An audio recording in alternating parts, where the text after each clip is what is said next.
Cheating millionaire runs into his ex-pregnant wife, but seeing the kids beside her leaves him. High-rise apartments, designer suits, and an empire built on ambition. Leonard Chambers had it all, or so it seemed. The self-made millionaire glided through Manhattan's elite circles with a gleaming smile that masked the secrets of a crumbling marriage. By the time the tabloids uncovered his affair, it was too late.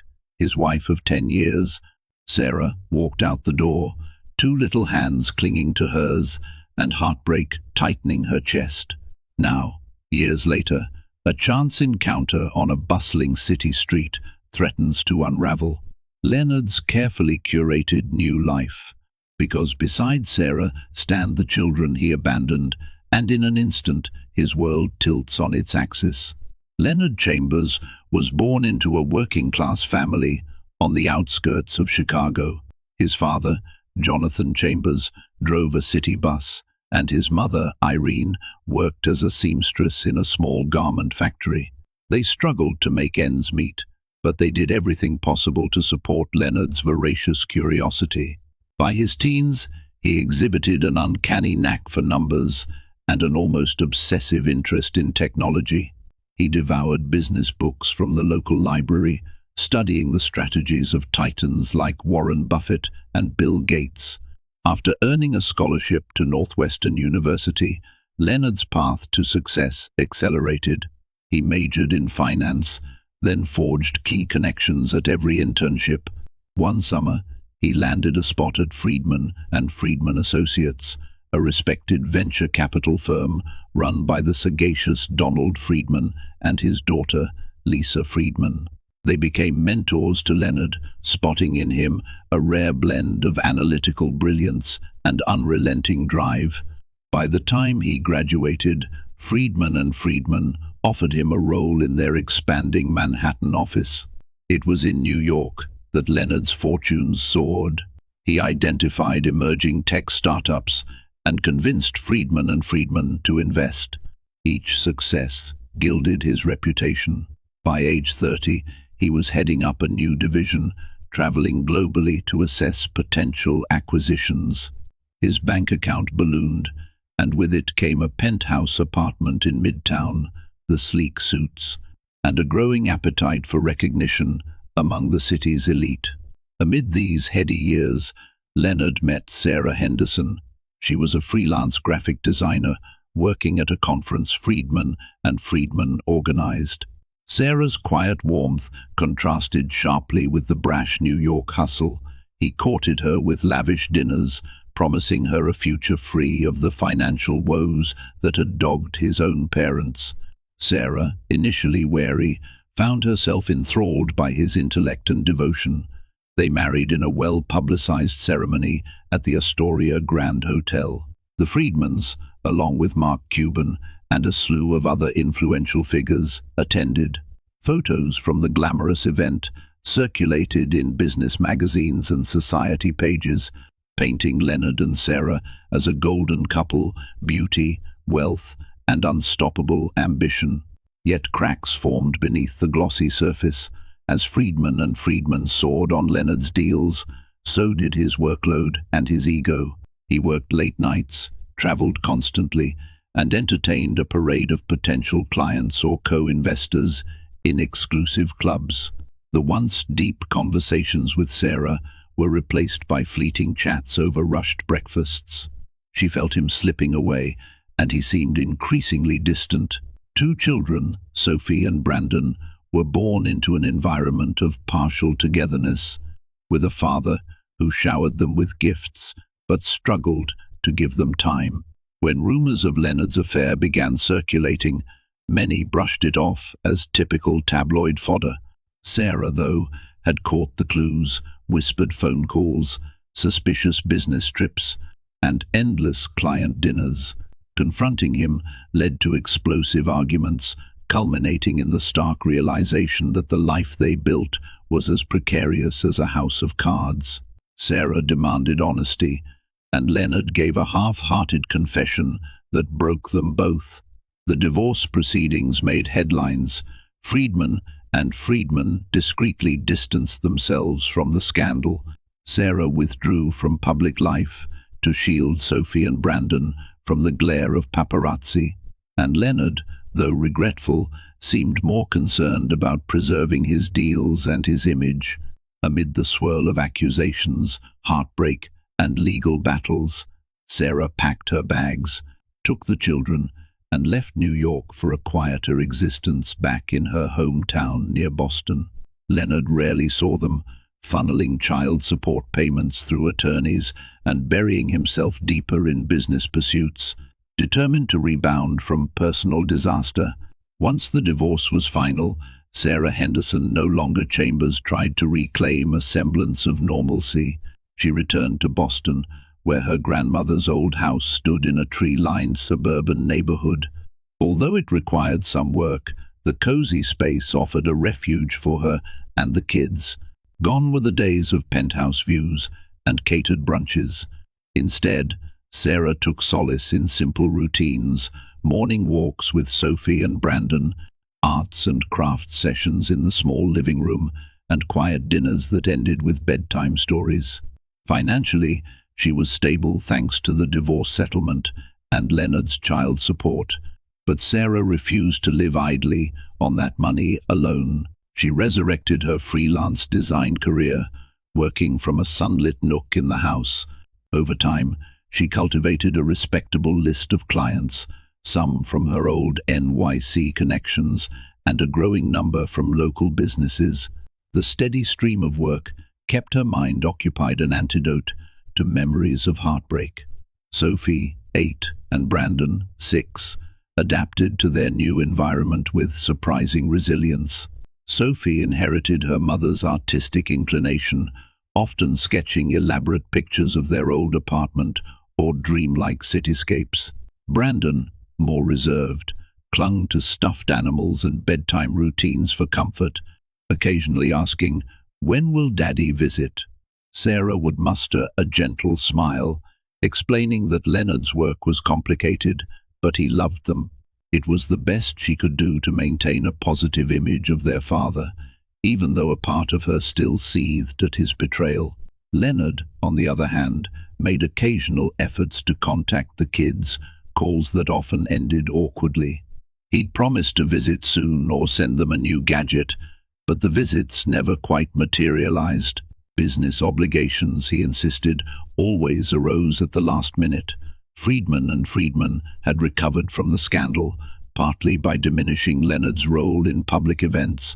Nonetheless, they valued his strategic mind enough to keep him on. Leonard poured himself into acquisitions, forging new alliances and launching side ventures, trying to recast his personal brand as a dynamic but solitary mogul. The affair that wrecked his marriage fizzled quickly. The woman, a marketing executive named Marina Blake, wasn't keen on being associated with the fallout. She parted ways with Leonard soon after the divorce, leaving him with a bruised ego and a deep sense of regret he refused to fully acknowledge. Instead, he sought validation in high-stakes deals and lavish parties. Loneliness crept in, but he buried it under layers of rationalization. "I have no time for emotional entanglements." Behind the scenes, Friedman and Friedman quietly introduced new rising stars, like Anthony Delgado, a sharp-witted analyst who began overshadowing Leonard. Whispers circulated that Leonard's best days might be behind him, yet outwardly he maintained the facade of unshakable success. He doubled down on philanthropic events, sometimes appearing at black-tie galas, where he'd donate large sums to children's charities, ironically claiming an interest in supporting families in need. Back in Boston, Sarah caught snippets of his doings in business magazines. She rarely let them bother her. Her life now revolved around the kids, her work, and a budding sense of peace she was determined to protect. The last thing she expected was for their paths to cross again, especially not in a way that would test her resolve to move forward and Leonard's long-repressed remorse. One crisp autumn weekend, Sarah decided it was time for a small getaway. Sophie and Brandon had been clamoring for a trip somewhere exciting. Sarah's friend, Carrie Martin, who lived in New York City's Upper West Side, invited them to visit and take advantage of the city's cultural offerings. Carrie had a daughter, Fiona, close in age to Sophie. They could spend a couple of days exploring museums, visiting Central Park, and watching a Broadway matinee. Sarah hesitated at first. New York was the city of her broken marriage, and the place she'd fled to rebuild her life. But she also knew she couldn't shield the kids from the city forever, nor from the world associated with their father. So she accepted Carrie's invitation and planned a family-friendly itinerary, hoping to avoid any old haunts that might stir painful memories. They arrived on a Friday afternoon, the city's hustle instantly reminding Sarah of what she had once lived among: the endless traffic, the towering skyscrapers, the swirling blend of languages on every street corner. Sophie gaped at the buildings with wide-eyed curiosity, while Brandon held Sarah's hand tightly, as though the bustling crowds made him nervous. Carrie's apartment offered a warm welcome, a swirl of laughter, and immediate chatter about the weekend plans. Saturday morning dawned bright, and they headed off to the American Museum of Natural History, the kids enchanted by dinosaur skeletons and sparkling gem exhibits. By midday, everyone was starving, so they strolled to a nearby burger place that Carrie swore was the best in Manhattan. Inside the crowded restaurant, Sarah scanned for an available table. Carrie spotted a small booth in the corner. As Sarah guided Sophie and Brandon through the throng of diners, her gaze snagged on a familiar profile across the room. Seated at a table near the window was Leonard Chambers, in a crisp jacket, a tablet on the table, probably scanning market reports or a pitch deck. The shock reverberated through Sarah's body like a jolt of electricity. She froze. Her mind raced with questions. What is he doing here? Should I turn around? Will he see us? But it was too late. Leonard looked up from his tablet, and their eyes locked. His expression went from neutral to stunned in a heartbeat. The restaurant seemed to quiet, or perhaps it was only in Sarah's mind. She felt Carrie's hand on her arm, a silent gesture of support. Sophie and Brandon, oblivious, craned their necks to see what had caused their mom to stop abruptly. Then they recognized their father, the man they'd barely glimpsed in person for years, only in photos or on rare video calls. Leonard stood, nearly knocking his coffee mug over. He took a step forward, mouth slightly agape, as if words were failing him. It felt as though time stretched painfully. Sarah's protective instincts flared. She braced herself, uncertain how this moment would unfold. All she knew was that the life she had so carefully rebuilt was colliding with the life she had left behind, and the two innocent children by her side were about to see their father in the flesh, likely for the first time since they were toddlers.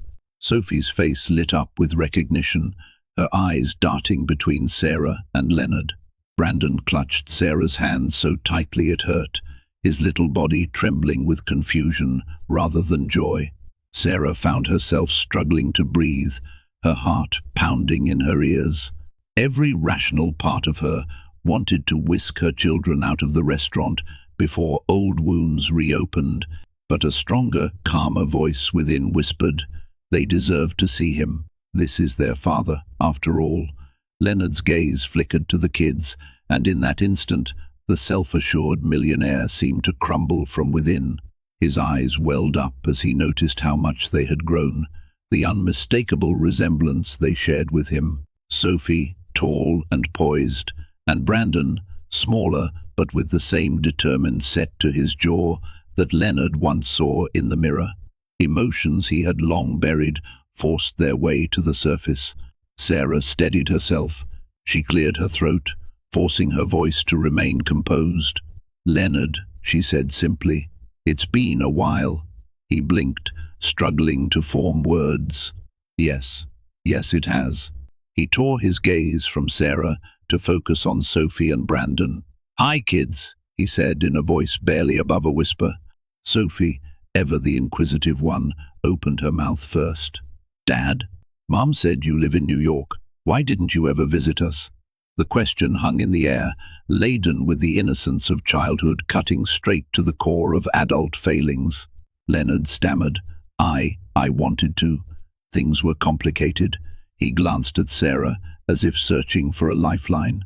But she wouldn't rescue him from the truth he had to face.